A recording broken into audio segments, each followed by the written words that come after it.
Welcome to our Dauntless Leadership Podcast. And today I have with me Julie Castro Abrams, who is the CEO of How Women Lead and the general partner of How Women Invest.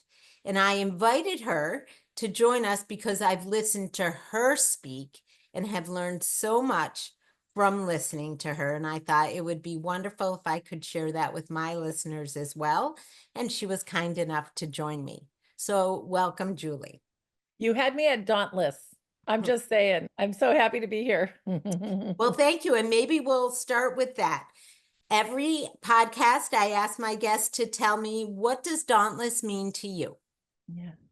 It means undeterred. It means grit. And when you think about like what makes people an amazing entrepreneur, the number one thing is grit. So how are we going to move forward no matter what? And I think all of us just need to hear this right now. Yes. And just for the audience to know, we're recording this the day after the presidential election results were shared. And we don't have a woman president coming into office. And we'll talk a little bit about how maybe down the road we can make sure women are in those leadership positions. So thank you for your definition of Dauntless. And now I'm going to ask you to talk about your career journey, how you ended up in this wonderful position and what brought you here. I think a lot of us, of course, you get so much foundation from growing up. I grew up in that time when like Title IX had just been passed. I was 7, I think, when women got the right to have their own credit cards and not have to get their husband's signature to take out their own money from the bank. And I remember my mom having been really mad about it before that law was passed. And so it felt like the dominoes were falling on obstruction for women's equity and leadership. And I really felt like the world was our oyster. And I think that was the foundation of my dauntlessness, was like, oh yeah, we can do anything. You can be anything. We heard a lot of those messages because they were propping up this generation of women to lead. And it's very interesting, when you look at the arc of all of that. I remember those moments when, it was like, oh, women can now work in anything. Can we take off the shoulder pads and the pencil ties? Like that's what the conversation in the early 90s or late 80s, right? Could we be feminine at work? So we really have come a long way, even though a lot of us are like, how could we still have unequal pay? Like there's so many things that are still making us crazy, but here are some data points just for everybody to lean into to make you feel hopeful. In the United States, in 45% of heterosexual households, women are the primary breadwinner. Take a deep breath and think about that. What are the implications? And what are the ripple effects that's going to have for all of us? So if women in 45% of households are the primary breadwinner, those men are going to be super bummed if their wives don't make equal money, I would think. Families are hurt financially if women aren't equally paid. We do have to make better environments for women who are working if we're at that level. And here's another couple data points for you that I think are really powerful. 50 women in the United States today in 2024 have 52% of the wealth. And there's going to be a massive wealth transfer with people who are older at this point. Right. And they're transferring that money largely to women because they're still alive. Yeah, still alive. Yeah, I didn't want to say it like that, but thanks, Lisa. Just saying it like it is. Dauntless woman that you are. And so by 2030, we will have 60% of the wealth. What are we going to do with our wealth, our operational expertise and success? What are we going to do with the fact that women have more education than men by small amounts in many cases? But you can't look at that. You can't put us in a box back in the box anymore. Trains left the station. And I think we'll talk a little bit about that. I love that you say it's hopeful and that we can do anything. I think women need to hear that, especially now. Right. And in your website, How Women Invest, you say disrupt venture funding. And I think it's scary, right? You have to be dauntless to disrupt. Yeah, I have moments. I'm sweating a cold sweat. The pioneers. I got myself into saying it out loud, and now I have to do it. Yeah, yeah. But that's how we get there, right? So being hopeful and talking about the fact that wealth is going to be concentrated 60% in the hands of women. That's power. It You is. don't like to think about It is. financing being the key source of power, but it certainly is, and Sure. money talks. And so where we invest will make a big difference. So could you talk a little bit about what are you telling women to do with their money so they can help other women? Yeah. Align with your values. Number one, period. That's almost a full stop sentence of the whole thing. Um, you I are mean, that's happier. true for everyone, right? Women, men, Everyone, however you identify. but just so you know, women have an interesting, men do too, their own version of it. But for women, we're talking about women today. Starting in your early to mid 40s, you enter a developmental life stage called middlescence. Hmm. So in your 20s and 30s and early 40s, you're climbing a ladder. You're going from being a coordinator to a manager to a director, right? You also might be raising a family. You're building your life. You're buying your first home. But in your early to mid 40s, you actually enter a life stage, and some of us a little later. We call it middlescence, and really, you need different things biologically, essentially, right? You need, listen to this, everybody, you need other women and to have an impact to be happy. Hmm. Do you want to be happy? Do things that have an impact with other women. And especially if you're in pain, if you're feeling psychic pain, if you wish there was a woman president, whatever it is that's happening for you, do things with other women and have an impact. The other thing that we know is as that birthing of impact starts to really become front and center, it's about what are your values and where do you want to have impact in the world? What are you dissatisfied with? And what do you want to see be different?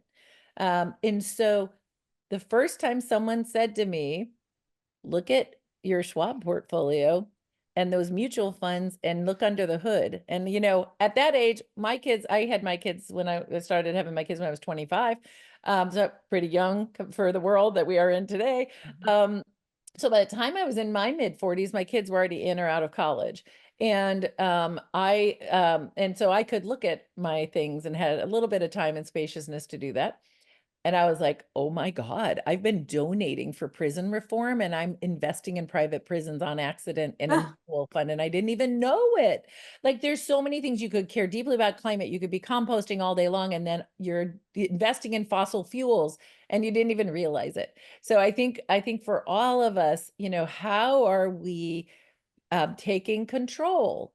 And don't, get over the shame that you've been doing this in the past. It is what it is. Can't change the past, but you can definitely change the future. So have enough courage to look under the hood, take an hour, have a conversation. If you happen to have a financial manager or advisor, talk to them about what you value and how that could show up in your investing strategies. But if you have enough money that you can put some money aside and really make multiples and a lot of money, generally what people are doing is they're investing in venture firms, private equity firms, sometimes real estate, but the highest performing overall on average. Now you can find exceptions to every single thing. So take this with a grain of salt. But the way you can make multiples on your money is to invest in venture or the startup world, right? Where people are growing. You invest, $100,000 and all of a sudden it's worth $500,000 in a couple of years, as opposed to spending a lifetime getting 100,000 to be 500 in the stock market. So, it's something most of us never felt invited into. It feels foreign. My whole mission is I want every woman, and thank you, Lisa, for being the amplifier of this. I want all of you to at least look into it and figure out if you can find a venture firm aligned with your values where you can feel like, oh my God, I'm seeding the future. The other thing that's fun is like if you can find a venture firm that not only has good track record and make you money, is aligned with your values, but you actually might be able to play a role with. Like in my venture firm, we actually, when I negotiate a board seat for one of my portfolio companies, one of my investors takes that board seat, someone who's got deep expertise in that area, so it can really help the founder grow. So there's all kinds of interesting opportunities for you in the venture world, not the least of which is you go to a party and you say, hi, I'm Julie. I invest in venture. What do you do? Like, and I'm not saying that's exactly how you'd introduce yourself, but that all of a sudden people are like, ooh, Lisa's a power player because she's already investing in venture and she knows there's an assumption about what as a result, which is a good thing, by the way. Yeah. You don't have to like feel like you're an imposter that you don't know every single little nuance. You'll get there. I mean, I have so many questions that I want to ask you based on that. But the Okay. first one, I think, my startup was invested in, and the way that I found you is through the female investment banker Yes, that came on my podcast also, Stephanie Chambliss Gaffin. And I follow her and she follows you. And so when I heard the two of you talking, I said, I got to have Julie, because I think, and this is one of your credo statements, women need to reinforce other women's voices, and women need to be out there talking about successful things that women have done. And I guess yes, one of my missions with this podcast, in addition to helping women be more confident leaders, are really to amplify those voices. And it is hard to dip your toe in the water in venture investing. It's risky, right? You might lose that money, but that's you also true. have a lot of upside. So I feel like women typically have investment strategies that may be more conservative. They're looking out for their family in a way that says, I can't afford to lose this. So one of my questions for you is, how do you help women get over that barrier? And Yes. then the next question is, do you have to toss a lot of balls in the air to have one land and be successful? You can't just invest in one thing, right? So a fund versus an, Yeah, well, let me start with that last part of this question. A venture firm is not angel investing, which is investing in one company by yourself.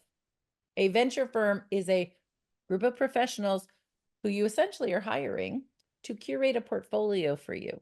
So you'll have 10 to 20 investments maybe in that portfolio. So you actually have diversified your risk across a group of different investments, often different investment. Like in my fund, we have different strategies. We have climate, we have health, we have future of work. Like we have different segments that we're investing in. So, so if all of a sudden the bottom drops out of everything healthcare, I've still got the climate and the future of work and the other categories. So, most venture firms are aware of and prioritize the diversification to avoid, reduce risk. Just so you know, a venture firm like mine, I don't make a salary. I only make money on the net profits where you're going to make money. So it would be really dumb for me to start a venture firm and not work my buns off on creating the most responsible, high growth venture fund where we're all going to make money. Well, talk about aligning values, right? I mean, you're certainly aligned if Yeah, you only make money because I'm there you go. making money. Yeah. Right. We have classes on what in private investing, what is what is the difference between angel and venture investing? What are the risks and rewards? What is the right dollar amount? In my venture funds, you can invest a minimum of $6,250 a month for 4 years, and that's $25,000 into one fund. So for most women who have some retirement funds, you can use retirement funds or donor advised funds or just cash. 6,250 a year is not a make or break for my family. And if it is, this probably isn't the right asset class for you. You might want to think about a different way of going about this. There's even a new tool at once you put money in a donor advised fund, a DAF, you can take, so let's say you got a big bonus at the end of this year. So you don't have to pay taxes on it.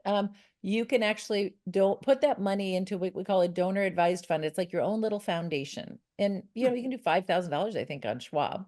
So there's lots of places you can do it. I'm not advocating any particular entity. I don't have opinions about that. Well, I might have a couple, but anyway. So, you can put funds aside in a donor advised fund. And so all you're doing is growing your philanthropic dollars for what you could donate to in the future. Or if your retirement is at least 10 years off, the life of a venture firm is 10 years. You should get all your money and earnings back in 10 years. So if you're not going to start drawing down or really rely on your retirement funds fully for 10 years, so if you're 55, 65, anytime before 55 is super easy. But if a portion of that money, if $25,000 of that money could be invested and you're not going to need it until you're 75 or 80, you could also have a longer term view. So I just want you to to be demystified. I love that you offer classes. I think we want to be educated and knowledgeable and make decisions that are based on data. And can you just say, where would we find these classes? I'm going to super this on the webinar and podcast. How do we find you and how do we find the classes? The classes we offer, which by the way, don't have anything to do with promoting our venture fund, it's purely educational, is at howwomenlead.com under events. You can play around. You can look at how women invest. You can look at events, but you can find all of our courses there, whether it's about investing or about going on a board or whatever it is about your own leadership. I worked in both big public companies like Johnson and Johnson and Nestle and P&G, small startups, and then founded my own. And I sort of found my way to that portfolio life too, with 3 kids. But this is really not, I'm not talking about just for parents. I mean, this is for everyone who wants to figure out the way in which they can live their best life. Yeah. And for me, as we're all going to work till we're probably 75. As we're going through the journey, this may shift over time. What advice would you have for younger leaders as they're thinking about, should they be thinking about portfolio at maybe at a younger age than we did? Or should they be building a foundation of skills in a big company and then moving on? What do you think? Well, it's hard to answer that last question because it's different for everybody. But I think what should they move on from their corporate role? What I believe is life is long and you have lots of different opportunities and there's not one perfect path. What is it about you that needs to adjust how you are interfacing with the work? You may have assumptions about what's required or how the work needs to get done, but I can tell you women do more work and men show up as knowing more. Our culture hires and promotes men and invests in them in their companies for their potential. For women, it's for what you've done. So that's why women don't apply for jobs unless they have as many of the criteria as the men do, right? The men will apply if they have 40% or 30% of the criteria, and women will wait till they have 100%. Culturally, that is because the culture treats women that way. That is normal and appropriate. So for Normal, I wouldn't say appropriate. well, it's appropriate response to the shitty culture. Okay. How about that? Is that better, Lisa? That's better because Okay. what I used to tell people at Johnson and Johnson, and it's so interesting that you said it this way, is they'll stretch a guy into a role that's above him and just assume he'll figure it out. But for women, you have to have been doing the job for a year before you even get the promotion. Yes, the title. Yeah. Yeah, and it's just the way that it is. Yep. And this was 30 years ago, Julie. And I know. think it's still this way to a Still certain this way. extent. It is. And so give yourself a pass. Stop beating yourself up. Do what you need to do for your own health and longevity so that you can stay in this game for a long time. Now, if you're hard driving and you have a goal, set a path to that goal, believe in yourself. Don't do things that, don't serve the coffee, if you will. That's sort of the classic example Don't of serve like, the you coffee, have right? you have a board meeting and it's like, oh, Lisa, will you go get the coffee? And it's like, Joe can get the coffee. It's Joe's office. Why would I go get the coffee or whatever it is? Like, pay attention to those moments of where people, you can step into your power and assert it, because you know what? The rest of the day, you're going to feel so much more confident and it's going to fuel you in how you respond throughout your day and your life. I think I just wrote down, I'm going to call this podcast, Don't Get the Coffee and How to Seed the Future. There we That's what I'm go. going to call it, That's because good, that Lisa. is great advice. And I'm going to ask you, what was the best advice you've been given? Who was it from? And do you still use it? Do you pass it along? So I have a recommendation for all of you. You can set the container about how people around you should be. And I've done that in my organization. And I've said, I've created this organization of women. We are only going to allow people who have committed to be different than the negative culture in this organization. So here it is. It's 4 things. So hold tight, everyone. Listen to these 4 things. And I think I want you to copy it in every group of women you're in with, or even at work. First, be fierce advocates for other women. We've all watched that Mean Girl movie. Can't believe they did it again. That is unacceptable. We do not tear down other women. We do not think about all the cost to you of walking in a room to protect and worrying about protecting your back or what someone's going to say about you when you leave. I lived that way so much of my life. And what a waste of all of our beautiful brains. So be fierce advocates for other women. 2, reinforce her voice when she speaks up and isn't heard. And that's what Lisa's, doing. She is reinforcing my voice today and all of our voices. And this is the thing think about this in finance and business news, only 20% of all the references and quotes are women. We still think that even with women have 52% of the wealth, we're still listening to male voices 80% of the time. So we have got to change whose voice gets heard, and we need Lisas all over the world, really stepping up, and all of us holding them up and thanking them. 3, when she asks for an introduction or help, say yes. Figure out how to do it in the way that's right for you, but women have not been deal making enough. We act like it's somehow dirty to ask somebody to buy our stuff or be part of what we're doing. And it's indelicate, and it's not. We need to be deal making if we're all going to move forward. And the 4th one, and this is probably the hardest for most of us, be unabashedly visible. You were taught not to take up space. But this is what you need to know. My daughter is watching you to get her cues on how she should show up in the world. And if you are apologizing all day long, if you are shrinking, if you are saying, oh no, I'll be behind the scenes, that's the message she's getting. So don't do that anymore. Do it for my daughter and do it for you. So be unabashedly visible. We want to see you and hear from you and all your beautifulness, authenticity, and bigness. Thank you. Thank you so much for spending time with me and for sharing your insights. I'm sure we'll be back. If it's not on that menopause podcast, it's going to be back on investing and helping women build their confidence there. So really appreciate your joining me, and I will talk to you soon.